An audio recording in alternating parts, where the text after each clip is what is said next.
사랑하는 유초동부 친구들, 지난 일주일 동안도 잘 지냈나요? 요즘 코로나가 3차 유행에 들어가서 여러분들 학교 다니고 바깥에서 활동하는 일들이 더욱 조심스러워졌죠? 좀 나아지는가 싶은 생각이 들 때마다 또다시 유행하는 일이 반복되다 보니 목사님도 이젠 좀 지친다라는 생각이 들기도 해요. 하지만 이럴 때일수록 하나님의 말씀을 함께 나누고 묵상하면서 우리의 내적 건강함을 잘 지켜나가야 하지 않을까요? 지난주로 우리는 감사를 주제로 말씀 묵상을 마쳤습니다. 오늘부터는 새로운 주제로 말씀 묵상의 대단원을 열어볼 건데요. 다음 주일부터 성탄절이 있는 주간의 주일까지 대림절이라고 하는 절기에 해당합니다. 대림절은 우리 인류의 구원을 위해 이 땅에 오신 예수님께서 다시 오시겠다 약속하신 신약의 약속이 속히 실현되기를 대망하는 마음으로 보내는 절기예요. 그런 의미에서 새롭게 시작되는 말씀의 주제는 구약 성경에서 예수님에 대한 예언된 말씀이 신약 성경에 와서 어떻게 성취되었는가를 가지고 함께 묵상해 보려고 해요. 재밌겠죠? 성경은 크게 구약 성경과 신약 성경 이렇게 둘로 나뉩니다. 알고 있나요? 알고 있는 친구들도 있고 잘 모르는 친구들도 있을 수 있어요. 그럼 구약, 신약의 의미는 뭘까요? 목사님이 여러 번 여러분들에게 이야기해 줬지만 잊어버렸겠죠? 구약은, 신약은 새 약속이에요. 새 약속에 대해서는 앞에서 목사님이 잠깐 얘기해 줬죠? 다시 오시겠다라고 하신 주님의 약속, 즉 재림의 약속을 말해요. 옛 약속은 인류의 구원을 여시기 위해서 메시아께서 오신다는 약속입니다. 이 약속은 하나님의 아들 예수님께서 오심으로써 성취되었고요. 바로 신약 성경에서요. 예수님이 이 땅에 오시고 고난당하시고 십자가에서 죽으시고 3일 만에 다시 사심으로 성취된 이 약속이 구약 성경 전체 속에서 예언되고 있고 여러 인물과 사건 등이 상징하고 있어요. 예수님을 통해 이루어진 이 놀라운 사건은 결코 우연히 일어난 일이 아니라 구약 성경을 통해 예고되었고 약속으로 주어졌고 예언되었다는 것을 우리는 꼭 기억해야 하거든요.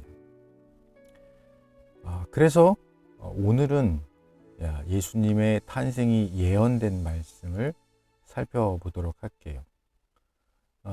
앞으로 이제 몇 주에 걸쳐서 이 탄생이 예언된, 탄생입니다. 탄생이 예언된 말씀을 살펴보겠습니다. 예수님께서 이 땅에 메시아로 오실 예언의 말씀은 놀랍게도 창세기 3장 15절에서 찾아볼 수가 있습니다. 한번 읽어볼까요? 내가 너로 여자와 원수가 되게 하고 너의 후손도 여자의 후손과 원수가 되게 하리니 여자의 후손은 네 머리를 상하게 할 것이요 너는 그의 발꿈치를 상하게 할 것이니라 하시고. 아멘. 이 말씀은 언제 주신 말씀이죠? 아담과 하와가 하나님처럼 되고 싶은 욕심에 하나님의 명령을 어기고 범죄한 직후에 주신 말씀이에요.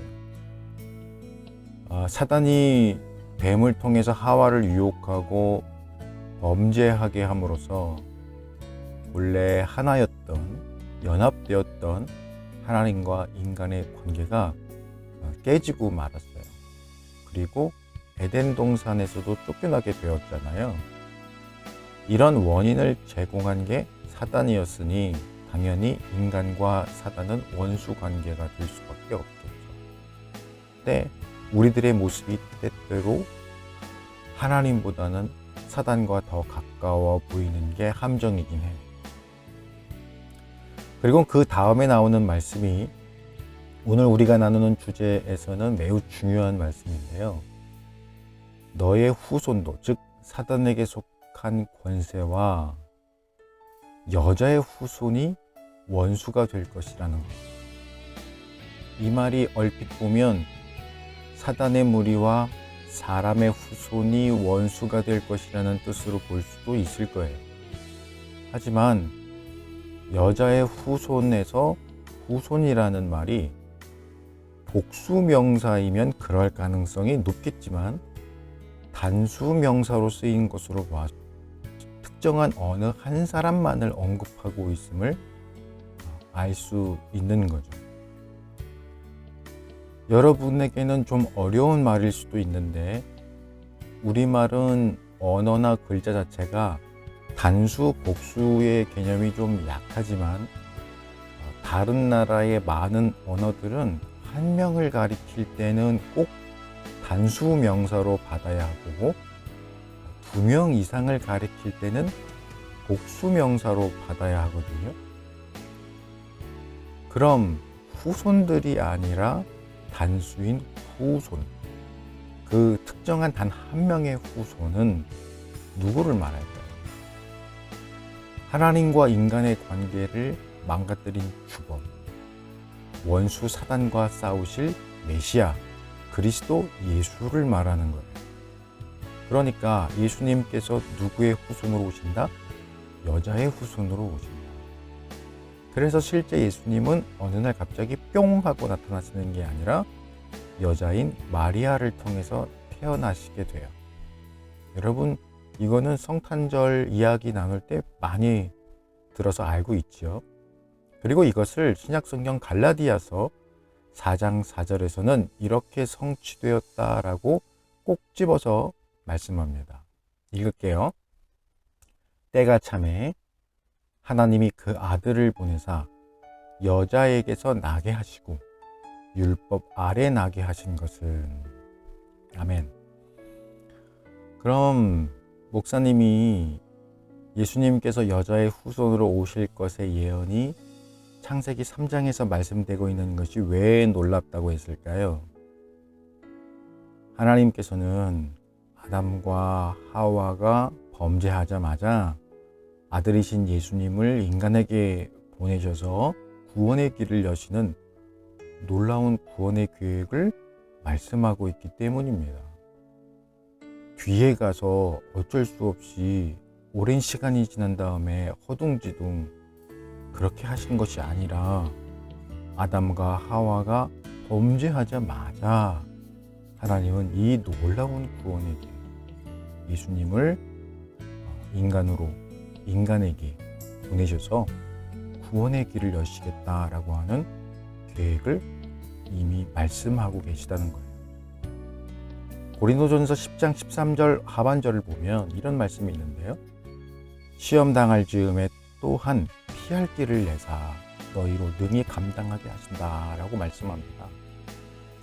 하나님 앞에서 범죄하는 일은 분명히 하나님께서 진노하실 일이지만 그렇다고 하나님께서 우리 자신까지 미워하시지는 않아요. 도리어 하나님은 우리가 범죄할 때에 안타까워하시고 슬퍼하시죠. 왜냐하면 우리를 사랑하시기 때문이에요. 그래서 아담과 하와가 하나님의 명령을 어겼을 당시에도 곧바로 죄에 대해 심판하시는 것이 아니라 스스로 죄를 뉘우치고 죄로부터 돌아설 기회를 주셨어요. 그것도 2번이에요. 왜 그러셨을까요? 사랑하시기 때문입니다. 그러나 아담과 하와는 어떻게 합니까? 서로에게 잘못을 미루고 변명만 할 뿐 죄를 인정하고 뉘우치려 하지 않았죠. 그러고 나니까 하나님께서 구원의 길, 피할 길을 예비하신 거예요. 바로 하나님의 아들 예수 그리스도. 십자가의 고난이 예고되어 있었지만 십자가에서 죽으시고 생명을 주시면서까지 우리를 구원의 길로 인도하시려 했다는 거죠. 왜요? 여러분 꼭 기억하세요. 우리를 사랑하시기 때문이에요. 여러분을 사랑하시기 때문이에요. 나를 사랑하시기 때문이에요. 이러한 하나님의 놀라운 사랑은 언제나 늘 우리를 향하고 있어요. 그것을 경험하느냐 못하느냐, 깨닫느냐 하지 못, 바로 자신에게 달린 거예요. 코로나로 인해서 교회에 자유롭게 나와서 예배조차 드릴 수 없는 때죠. 그러면서 나타나는 현상이 있어요. 지금까지 나는 제법 믿음이 좋아, 믿음 생활을 모범적으로 잘하고 있는 중이야 라고 생각했던 많은 어른들이 그동안 착각 속에 빠져 살았다는 것을 깨닫게 되는 일이에요. 그동안은 교회에서 예배드리고 봉사하면서 모여서 교제하면서 자기의 믿음 수준이 어느 정도인지 점검해 볼 일이 없었던 건데, 코로나 때문에 교회에 자유롭게 갈 수 없고 봉사도 별로 할 게 없어지고 모이지도 못하게 되면서 신앙의 본전이 다 드러난 거죠. 하나님과의 관계에서 가장 중요한 것은 내가 하나님께 얼마나 사랑받고 있는 사람인가를 정확하게 아는 것이고, 또 내가 하나님을 얼마나 사랑하고 있는가가 중요한 건데, 교회를 다니기만 했지 그런 것을 하나님의 일로 점검해 본 적이 없는 거예요. 관심도 가져본 적이 없고, 교회에 그저 들락날락하면 자동으로 다 되는 줄 아는 거죠. 교회에 자유롭게 갈 수 없고 예배도 영상으로 대충 드리기 시작하니까 이 상황에서 어떻게 해야 하는지 스스로 하나님과의 깊은 교제를 가져본 적이 없으니까, 왜냐하면 그동안은 교회에서 다 해줬으니까 어떻게 해야 할지를 모르고 그냥 신앙의 밑바닥이 드러나 버리는 거죠. 그걸 어려운 말로 고갈되었다라고 그래요. 인간이 죄를 짓게 되자마자 하나님께서 가장 먼저 하신 일 뭔지 여러분 꼭 기억하세요. 죄로 말미암아 깨져버린 인간과의 관계를 위해 그 관계가 회복될 수 있는 유일한 방법, 바로 예수 그리스도께서 이 땅에 오시는 일을 계획하신 그 하나님의 사랑, 바로 오늘 본문이 우리에게 말씀하고 있는 기가 막힌 하나님의 사랑입니다. 그 사랑을 소유하면서 또 그 중요성을 깨달으면서 또 그 사랑을 고백하면서 살아가는 우리 유초동부 귀한 친구들 다 되었으면 좋겠어요. 오늘의 나의 생각 나눠보기입니다. 첫 번째는요, 이번 돌아오는 주일부터 성탄절이 있는 주간까지 어떤 절기라고 했지요? 이것이 첫 번째 질문입니다. 성탄절을 기념하면서 다시 오실 예수님을 대망하는 절기라고 했는데요. 두 번째는 구약은 옛 약속, 신약은 새 약속이라는 뜻이라고 했어요. 옛 약속이 예수님이 구원을 위해 이 땅에 오실 것이라는 내용이라면, 새 약속은 예수님의 무엇을 약속하신 것이라고 했는지 두 글자로 말해줄래요? 오늘 묵상 내용 중에 목사님이 이 단어를 사용했었다는 게 힌트예요. 사실 오늘 핵심은 구약의 옛 약속에 있는데, 옛 약속을 말하는 단어 자체가 조금 어려워서 새 약속 쪽으로 포인트를 맞췄어요. 그리고 마지막, 하나님은 최초의 인간인 아담과 하와가 죄를 짓게 되고 그 죄로 말미암아 하나님과의 관계가 깨어지자마자 인간을 구원하실 계획을 시작하셨다라고 창세기 3장 15절을 통해서 우리가 같이 나눠봤는데요. 이것은 하나님께서 그토록 인간과의 교제와 사랑이 넘치는 관계를 중요하게 생각하시기 때문이라고 했습니다. 이렇게 내밀어 주신 사랑의 손길에 그럼 우리는 어떻게 반응하는 것이 옳을지 한번 생각해 보고 이야기해 주세요. 우리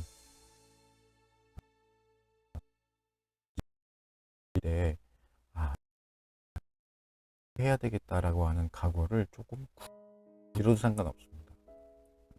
구체적으로 한번 고백해보는 그런 시간이 됐으면 좋겠어요. 네, 오늘은 여기까지입니다. 함께 해준 여러분께 감사드리고요. 또 일주일 동안 잘 지내고, 요즘 바깥이 많이 위험한데 조심하시고 하나님께서 늘 함께 하시고 지켜주시기를 소망합니다. 고맙습니다.